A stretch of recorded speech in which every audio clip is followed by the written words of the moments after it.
Wesh l'équipe, c'est Akaflo, j'espère que vous allez bien, moi ça va très très bien. Aujourd'hui on se retrouve pour une nouvelle vidéo actu. Tout simplement on a eu une grosse story de la part de Naps cette nuit qui nous a tout simplement décrit sa situation. Et je voulais en parler avec vous, je voulais vraiment réagir à ça avec vous parce que je trouve que c'est un truc de fou. Tu vois. Pour vous résumer un petit peu la situation, bien sûr je vous mettrai toutes les vidéos de la story de Naps pour que vous puissiez comprendre à votre tour et que vous puissiez les voir tout simplement. Mais juste avant je voulais vous en parler un petit peu, remettre dans le contexte, tu vois, pourquoi il a fait cette vidéo là, etc. Il faut savoir que Naps, donc c'est un artiste de Marseille qui est en contrat avec le label 13e art depuis déjà de nombreuses années, tu vois. Et il se trouve que voilà, il y a des différends entre 13e art et Naps. Ils sont pas d'accord, on va dire, sur tous les points. Et c'est forcément dérangeant, tu vois, quand tu as ton équipe qui est pas en accord avec toi, etc. Forcément, tu sais pas trop où tu es, tu sais pas trop où tu vas parce que tu peux pas faire ce que tu veux. Et je voulais vous en parler parce que voilà, Naps, on sent clairement la détresse dans sa story. Bon, en plus, on va pas se mentir, il était vraiment alcoolisé dans la story, ça s'est vu et ça se ressentait comment il parlait, etc. Mais malgré tout, ça m'a fait de la peine en fait parce qu'on ressent que vraiment il en a lourd sur le cœur par rapport à cette affaire-là, en sachant que, comme j'ai dit, il est en contrat avec 13e art et que lui, il aimerait faire des choses que 13e art lui interdit en fait, tout simplement, tu vois. Et je me suis dit en fait, c'est une dinguerie parce que lui, il en parle, pas forcément tous les artistes vont avoir les couilles d'en parler en story ou auprès de leur fanbase, etc. Et au final, je pense que Naps est très très loin d'être le seul artiste dans ce cas-là, tu vois. Et je me rappelle de Jul, notamment à l'époque avec la Liga One, qui avait eu des problèmes, qui pouvait plus sortir de projet parce qu'il était encore sous contrat avec eux, qu'il avait des galères administratives, etc. Et je trouve que c'est un truc de fou en fait, tu vois, parce que nous, en tant que public, en tant que truc, on a tendance à idéaliser la vie des artistes, on a tendance à se dire ah ouais mais ça a l'air lourd, oh regarde, il bosse avec ce label-là, ce truc-là, ce truc-là. Mais au final, t'es emprisonné plus ou moins, tu vois ce que je veux dire, tu peux pas faire ce que tu veux. Des mecs comme Jul, des mecs comme PNL qui sont en total indé, etc. S'ils veulent sortir 20 albums par an, ils en sortent 20. S'ils veulent en sortir un tous les 2 ans, ils en sortent un tous les 2 ans, tu vois. Alors que cette story-là de Naps, ça nous montre encore une fois que quand tu es en contrat avec telle ou telle maison de disques ou tel label, etc., tu vas avoir des choses à respecter, tu vas devoir te plier à ce qu'on te dit. Mais je trouve ça super triste. C'est comme si moi, aujourd'hui, je suis youtubeur, tu vois, je suis signé donc chez Wizdeo en tant que network. C'est comme si mon network il me dit attends, là tu peux pas sortir une vidéo tous les jours ou une vidéo tous les 2 jours, t'es obligé d'attendre une vidéo par mois. Tu vois ce que je veux dire? Moi je serais frustré de fou, je me sentirais mal, je me dirais mais wesh, en fait tu fais un truc mais tu peux pas le faire quand tu veux. Et Naps en fait clairement ce qu'il nous explique dans sa story c'est que il aimerait sortir 3 albums par an et que justement pour l'instant il peut pas et qu'il est bloqué. Même là il voulait sortir un projet en fin d'année et pour l'instant c'est bloqué au niveau de 13e art, tu vois, et qu'il sait même pas quand il va pouvoir sortir son prochain projet. Et je sais pas si vous imaginez mais c'est son métier, c'est peut-être sa passion aussi et voilà, il pourrait faire beaucoup plus de choses. 13e art pourrait gagner aussi beaucoup plus d'argent forcément s'il sortait plus de projets parce qu'il y aurait forcément plus de ventes, tu vois. Multiplié sur plusieurs albums, les ventes s'additionnent, s'accumulent et donc forcément c'est bénéfice pour l'artiste mais également pour tout ce qu'il y a autour, tu vois, tous les producteurs, le label, etc. Et donc voilà, je voulais vraiment vous parler de ça avec vous parce que c'est vraiment quelque chose qui m'a touché, qui m'a fait de la peine.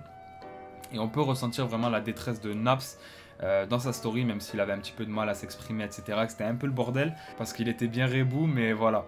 Franchement, sa story m'a touché en fait, et je voulais vraiment vous en faire une vidéo, parce que c'est le cas de plein d'artistes. Et aujourd'hui, il y a des mecs comme Naps qui arrivent à s'exprimer, qui se disent tant pis, tu vois, je balance tout. Mais il y a des gens qui osent pas le faire, et je trouve ça pas normal qu'en 2020, il y ait encore des soucis de ce genre-là. Et voilà, que les maisons de disques ou que les labels, etc. freinent les artistes en fait, tu vois. Parce que là, c'est clairement ça. Lui, il nous dit, Naps, que si ça tenait qu'à lui, il sortirait 3 albums par an et que ce serait le mieux pour lui.